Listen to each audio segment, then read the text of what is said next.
안녕하세요. 정조입니다. 오늘 이야기해볼 내용은 1, 2부로 나눠서 영상이 올라갈 예정이며 피가 되고 살이 되는 내용이니 꼭 보시길 바랍니다. 도움이 많이 되실 거예요. 우리 배민 라이더스에는 도보, 자전거, 킥보드, 자동차, 오토바이 이렇게 운송수단이 정해집니다. 각각마다 장단점이 있죠. 각각 운송수단에 대해 장단점하고 가성비 좋은 것들을 추천해 드리겠습니다.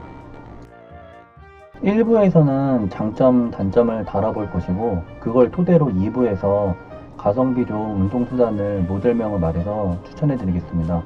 어디까지나 제가 알아보고 제가 타보고 제가 생각한 그런 주관적인 생각이 들어가 있으며 또 다른 더 좋은 것을 추천해 줄 만한 게 있으시면 댓글 달아주시면 감사하겠습니다. 일단 도보. 도보하실 때 제일 중요한 건 가방입니다. 오토바이로 치면 배달통 같은 것이죠. 처음부터 약 3만원 하는 배민 커넥트 그 배달하고 가방 세트 있잖아요.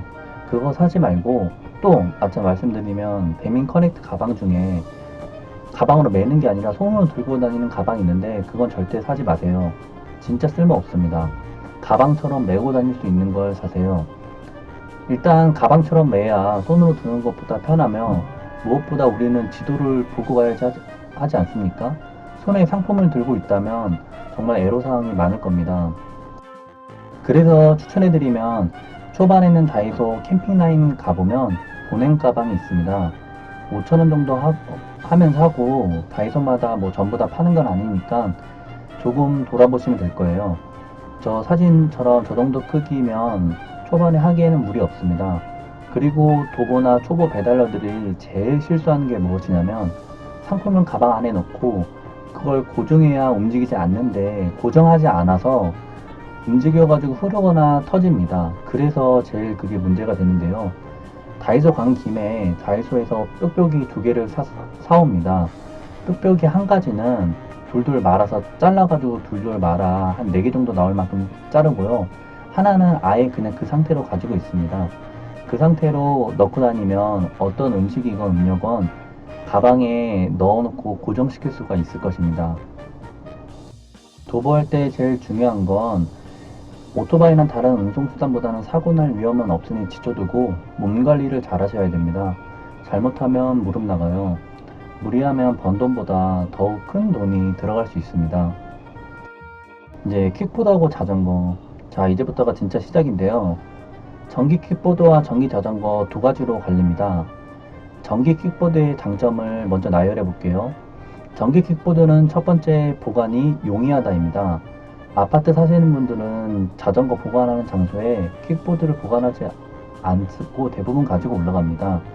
그 이유는 전기 자전거에 비해 부피가 작아서 가지고 다니기 편하기 때문이죠. 커넥터의 경우 투잡이니까 일단 보관해야 되는 시간도 길어요. 그래서 전기 킥보드를 사시는 분들이 있습니다. 두 번째로 킥보드가 더 다루기 쉽습니다. 이게 무슨 말이냐면 자전거 못하는 사람이라도 킥보드는 더 잘 배울 수 있습니다.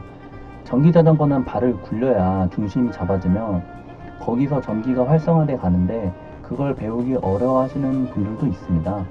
전기 킥보드는 서 있는 상태에서 발만 구르면서 스타트 버튼을 누르면 전진해서 전기 자전거보다 상대적으로 컨트롤하기가 쉽습니다.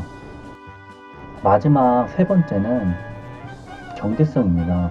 같은 배달 운송 수단이라도 쓸만한 거는 전기 자전거에 비해 전기 킥보드가 더 저렴합니다. 물론 상위급으로 가면 다를 수 있겠지만 평범한 커넥하게 수준에서 무리 없는 수준에서는 킥보드가 더 저렴합니다. 보통 전기 킥보드의 경우 50만원 선이면 쓸만한 것들이 있으며 전기 자전거의 경우에는 100만원 초반대는 가셔야 쓸만합니다. 그래서 킥보드가 초반 자금이 조금 덜 들어가서 그런 면에서 더 유리한 면이 있습니다. 이제 전기 자전거의 장점을 이야기해 보겠습니다. 첫 번째, 전기 자전거의 특장점은 바로 킥보드랑 다르게 앉아서 운행이 가능하다는 겁니다. 이게 큰 차이라 느끼는 사람도 있을 것이고 아닌 사람도 있을 텐데요. 제 개인적으로는 한 콜이라도 더 수행하려면 앉아서 운행하는 게 더 좋습니다. 그래야 하나라도 더 할 수 있으니까요. 두 번째는 배달 오토바이처럼 완벽하게 세팅을 할 수 있습니다. 거치대도 달고 배달통 노지개에 달고 그러면 배달하는 데는 최적화가 되어 있는 겁니다. 이 장점만큼은 킥보드가 절대 따라올 수 없는 장점이죠. 그리고 킥보드에 비해 조금 더 안전하다는 겁니다. 뭐 솔직히 도찐개찐이지만 바퀴 휠 사이즈가 커서 사고 날 것도 덜 나고 하는 부분이 있습니다. 아무래도 바퀴가 크다면 작은 돌불이나 틈새에 강하기 때문이죠. 세 번째 장점은 전기자전거 파스 방식은 면허가 필요 없지만 전동 킥보드는 원동기 장치 자전거로 원동기 면허 또는 이종 보통 이상 운전면허가 꼭 필요합니다. 쉽게 설명하면 전기자전거 중 페달 보조 방식, 그러니까 파스이라면 면허가 필요하지 않습니다. 혹시라도 말씀드리지만 아무 면허가 없으신 분들은 그냥 전기자전거 파스 방식으로 가세요. 배민에서 시간제 보험 들고 타다가 사고 나서 나는 시간제 보험 들었으니 큰 문제는 없겠지? 했지만 면허가 없으시면 무면허로 보험 처리도 되지 않습니다. 꼭 아셔야 됩니다. 그래서 결론은 면허가 없으면 파스 방식의 전기자전거를 하셔야 합니다. 자, 이제 전기자전거에 대해 조금 더 자세히 말씀드릴게요. 위에 말한 전기자전거 파스 방식과 스로틀 방식 두 가지가 존재합니다. 말 그대로 파스 방식은 페달 보조, 어느 정도 일정 굴릴 때 보조로 모터가 도와주는 형식이며 스로틀 방식은 오토바이처럼 당기면 앞으로 나가는 방식입니다.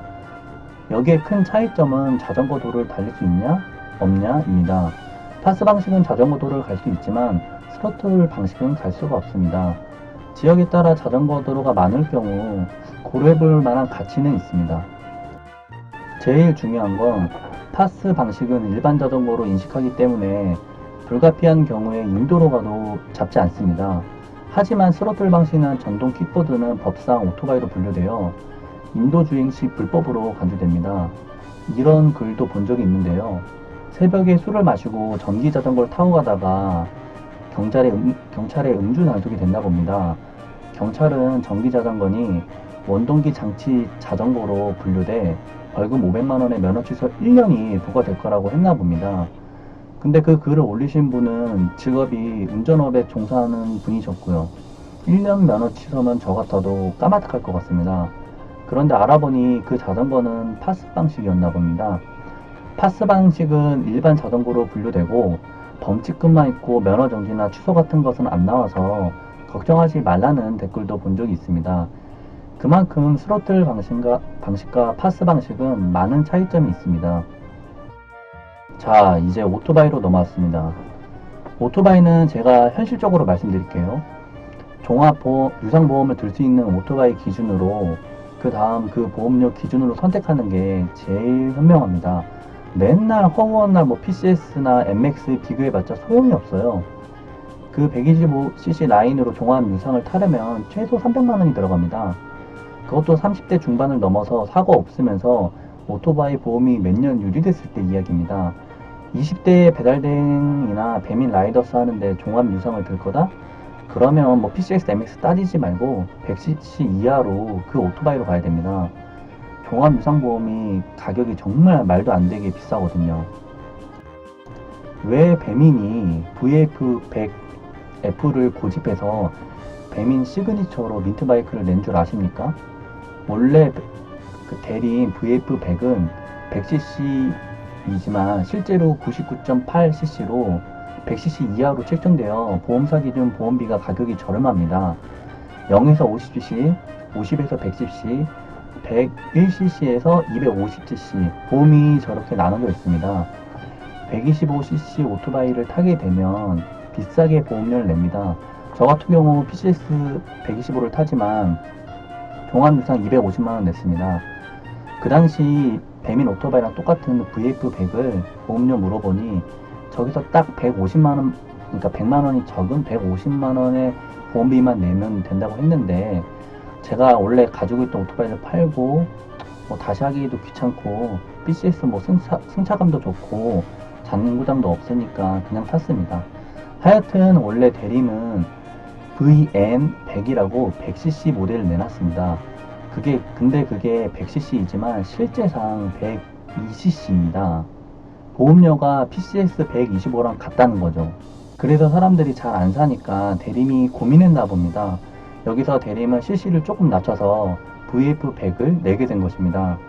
배민이 100cc 이하 오토바이를 원해서 대림이 만들어준 건지, 아니면 운 좋게 대림에서 100cc 이하 오토바이를 냈는데 그걸 배민이 알고 민트 오토바이로 지정한 건지는 모르겠지만 종합유상보험 가격이 적어지는 계기가 되어서 배민의 그 오토바이는 시그니처가 된 것입니다. 제가 이렇게 자세히 설명하는 이유는 업체 혹은 개인 중고 매물 중에 VN100이 배민 오토바이라고 속이면서 팔기 때문입니다. 뭐 거의 비슷하긴 한데요. 속인다기보단 정확한 고지를 하지 않는 거죠. 팔 때 배민 오토바이라고 팔고 거의 흡사하니까 그래서 배민 오토바이인 줄 알고 샀는데 종합 유상을 들려고 보니까 100cc 이상으로 책정되어서 보험료가 엄청 비싸지는 상황이 되는 거죠. 그 사람들은 오토바이를 사고 종합 유상을 든다면 100만원 이상 차이가 날 테니까 100만원 이상 더 넘을 수도 있어요. 그러니까 꼭 VF100을 사야 됩니다. VN100 아닙니다. 그럼 50cc 이하 오토바이는 어떻냐 하시는데요. 그건 지금 현 시점에서 배민같이 배달구역이 넓은 경우 완전 비추천입니다. 일단 속도도 너무 느리고 오토바이로 등록될 경우 장거리를 많이 가게 될 경우가 많습니다. 50cc 이하는 보험료는 좀 더 싸겠지만 그만큼 코를 수행하는데 어려움이 많을 겁니다. 마지막으로 자동차는 제일 비추천이며 추천해 드릴 것도 없습니다. 다만 하시기 좋은 건 차가 많이 없는 도심 외곽 지역이나 혹은 비 오는 날, 눈 오는 날 이외에는 자동차로 하는 건 정말 비추천입니다. 더군다나 자동차 시간제 보험도 생겼으니 혹여나 자동차로 해도 될까라고 생각하는 거는 안 하시는 게 제일 좋을 것 같습니다. 구독과 좋아요 부탁드릴게요. 2부에서는 상세하게 어떤 운송수단이 좋은지 모델명 추천해 드리겠습니다. 감사합니다.